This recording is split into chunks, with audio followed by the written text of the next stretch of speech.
कि संत रामपाल जी महाराज तो जेल में हैं। जेल जाने से कोई इंसान बुरा नहीं हो जाता। इतिहास गवाह है, जिसने भी सच्चाई के लिए बोला है उसके साथ इस लोक में ऐसा ही हुआ है। जी हाँ, अगर इतिहास को उठा करके देखें तो सीता जी को रावण की जेल में रहना पड़ा, तो क्या सीता मैया की पवित्रता खत्म हो गई? भगत सिंह को जेल में रहना पड़ा और अंत में फांसी पर झूलना पड़ा, तो क्या भगत सिंह के मन से इस देश के प्रति प्रेम कम हो गया? नानक जी को बाबर की जेल में रहना पड़ा, तो क्या नानक जी के प्रति हमारा आदर कम हो गया? श्री कृष्ण भगवान को जेल में पैदा होना पड़ा, तो क्या श्री कृष्ण भगवान भगवान नहीं रहे? प्रहलाद भगत को बंदी बनाकर के उसके पिता ने रखा, तो क्या प्रहलाद भगत का विश्वास भगवान के प्रति कम हो गया? राजा हरिश्चंद्र ने सत्य की कीमत अपने परिवार को दांव पर लगाकर चुकानी पड़ी, तो क्या राजा हरिश्चंद्र को सत्य की मूर्ति नहीं कहा जाता? सुकरात को जहर दिया गया, ईसा मसीह को सूली पर चढ़ाया गया और भगवान श्री रामचंद्र को 14 वर्ष का वनवास जाना पड़ा, तो क्या भगवान श्री रामचंद्र भगवान नहीं रहे?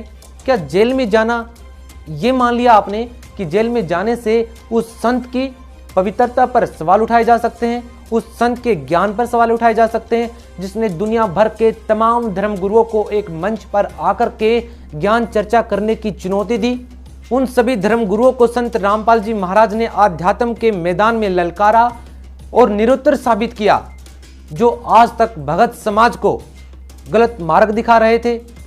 एक ऐसे महान संत को जिनको हमें सर आंखों पर बैठाना चाहिए, जिनकी हमें पूजा करनी चाहिए, जैसा कि आज तक ये समाज करता आया है कि महापुरुष के जाने के बाद हम उसे भगवान का दर्जा देते हैं, उसे महापुरुष का दर्जा देते हैं, तो आज फिर क्यों हम वही गलती दोहरा रहे हैं? आज हम शिक्षित हैं, सबसे बड़ा जो वरदान हमें मिला है वो शिक्षा का मिला है। आज हम अपने सदग्रंथ उठा करके देख सकते हैं, समझ सकते हैं क्या सही है और क्या गलत है। उसके बाद हम ये निर्णय जरूर ले सकते हैं कि संत रामपाल जी महाराज जो बता रहे हैं वो शास्त्रों के अनुसार भक्ति बता रहे हैं, वो वही ज्ञान बता रहे हैं जो आज से 700 साल पहले कबीर जी बता करके गए थे, और आज कबीर को पूरा हिंदुस्तान ही नहीं पूरी दुनिया मानती है। संत रामपाल जी महाराज एक ऐसे संत हैं जिन्होंने आध्यात्म के मार्ग में मील का पत्थर साबित हुआ है उनका ज्ञान।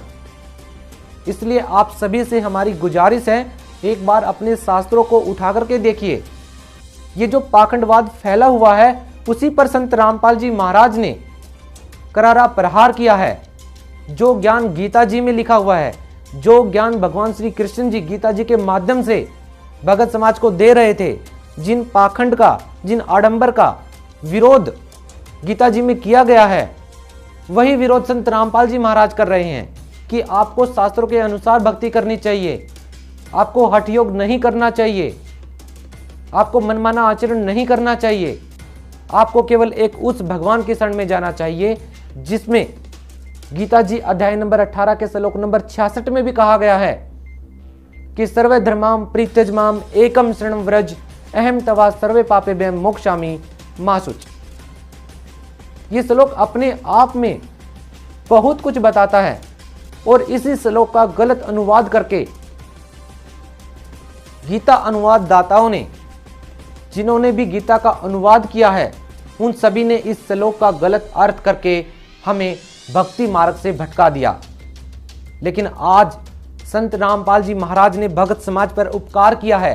गीता जी का यथार्थ ज्ञान भगत समाज के सामने पहुंचाकर भगत समाज तक उस ज्ञान को यथार्थ भाव में बताकर संत रामपाल जी महाराज ने इस समाज के ऊपर बहुत बड़ा उपकार किया है। तो हमें संत रामपाल जी महाराज के इस ज्ञान को समझना चाहिए और अपने जीवन में उतारना चाहिए। यही ऐसे न्यूज की एक दृष्टि में, एक पंक्ति में सबको खड़ा करके व्यवहार करेगा, एक जैसा ज्ञान देगा, एक जैसा विचार का व्यवहार करेगा। और चौथा है वेद विधि सब कर्मा, चौथे वेद विधि सब कर्मा, उसके जो भी कर्म भक्ति के होंगे सदग्रंथ यानी वेदों के अनुकूल होंगे।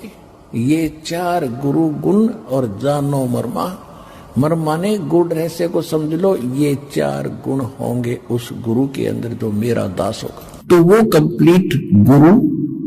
ये रामपाल दास इस विषय में अपना कल्याण कराओ और दृढ़ होकर लग जाओ और मोक्ष कराओ, चलो सतलोक में। बोलो सतगुरुदेव की।